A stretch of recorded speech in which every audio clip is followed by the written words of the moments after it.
सुप्रभातम। बड़ौदा के वास्तव्य में गुजराती, तमिल, मराठी, संस्कृत भाषाओं का अध्ययन प्रारंभ किया। संस्कृत ग्रंथों का अनुवाद कर पाश्चात्य जनों को भारतीय संस्कृति से अवगत कराया। सावित्री महाकाव्य के लेखन का शुभारंभ भी यहीं से हुआ। उन दिनों बंगाली भाषी युवकों को ब्रिटिश सेना में प्रवेश प्रतिबंधित था। आधुनिक अस्त्र शस्त्र का ज्ञान अवगत कराने हेतु जतीन्द्र बनर्जी को उपेन नाम से उत्तर हिंदुस्तानी बनाकर उसे सेना में भर्ती कराया।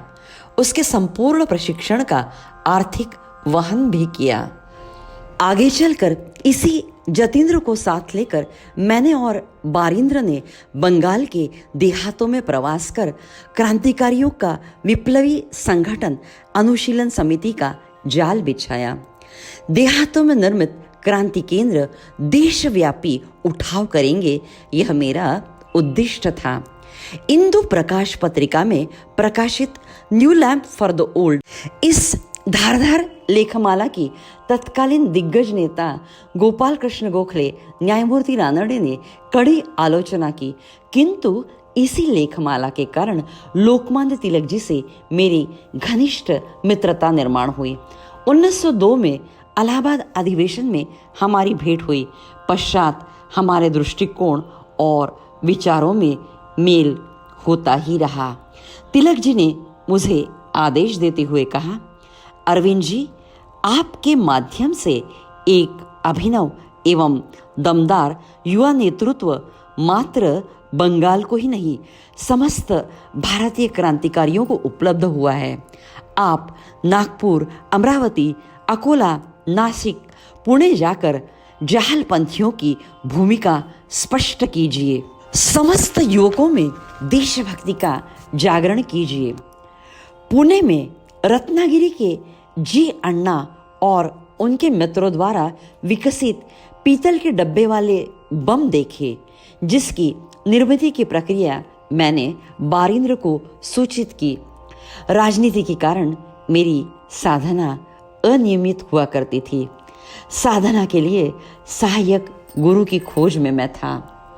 बारिंद्र मेरे अनुज ने मेरी भेंट सिद्ध योगी श्री विष्णु भास्कर लेले से करवाई।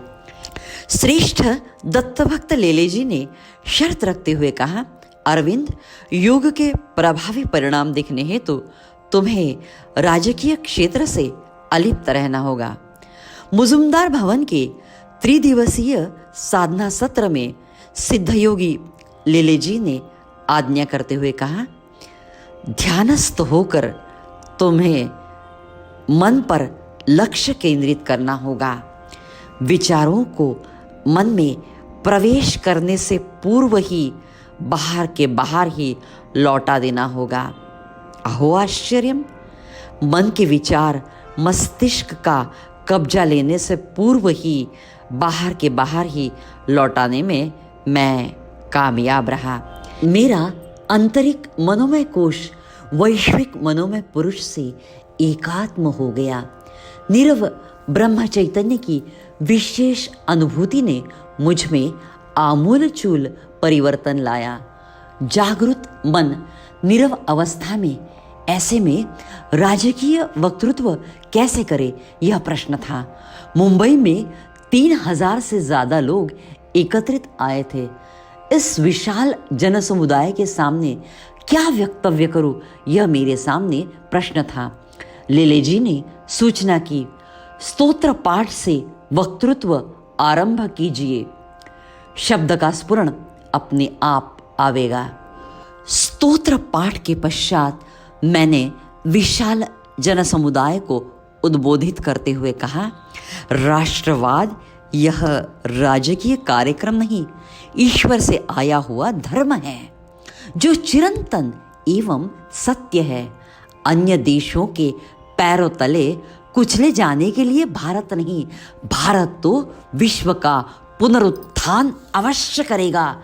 इस हेतु शक्ति जागरण का पर्व उदित होना चाहिए। इस अद्भुत ऐतिहासिक भाषण के पश्चात अनेक युवकों ने स्वाधीनता संग्राम में सर्वस्व समर्पण की सिद्धता प्रकट की।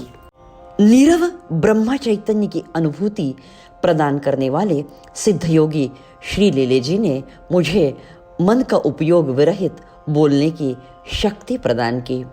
फलस्वरूप वंदे मातरम के लिए लेखन करते समय मन में विचार प्रवेश किए बिना ही सहज स्वरूप से बेमालूम लेखन साकार होता था। परिणामतः मुझे मन से उच्च स्थान में स्थित शक्ति के अनुसरण की आदत सी हो गई। बड़ौदा के वास्तव्य में 10 अप्रैल 1901 को जसौर के भूपाल चंद्र बसु जी की सुकन्या मृणालिनी देवी को सहधर्मचारिणी के रूप में मैंने चयन किया।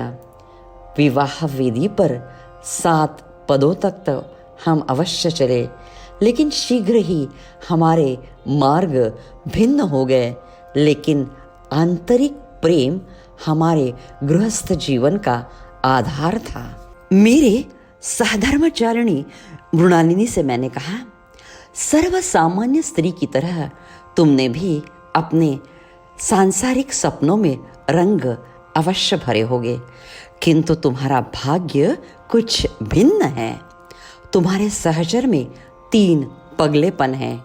एक, ईश्वर की असीम कृपा से प्राप्त धन, गुण, प्रतिभा, उच्च शिक्षा, यह सब ईश्वर की ही देन है। धन शिक्षा का उपयोग यदि मैं केवल स्वयं के लिए करता हूं तो मैं चोर और स्वार्थी साबित होऊंगा। आवश्यक उतना ही धन का उपयोग स्वयं के लिए कर शेष भाग ईश्वर स्वरूप समाज को लौटाना ही ज्यादा उचित होगा। दूसरा, ईश्वर दर्शन की तीव्र अभिलाषा, उसी दिशा में आगे जाने का मेरा दृढ़ निश्चय है। आप भी प्रभु शरणता स्वीकार कर इसी रास्ते में मार्गक्रमण करो। तीसरा, मेरे लिए मेरी मातृभूमि जड़ पदार्थ नहीं, मैं स्वदेश को माता के रूप में देखता हूँ, उसकी अनन्य भक्ति करता हूँ। यदि कोई दैत्य मेरे मातृभूमि पर चढ़कर खून चूस रहा है तो मातृभूमि के उद्धार की त्वरा मुझे ही करना चाहिए ना।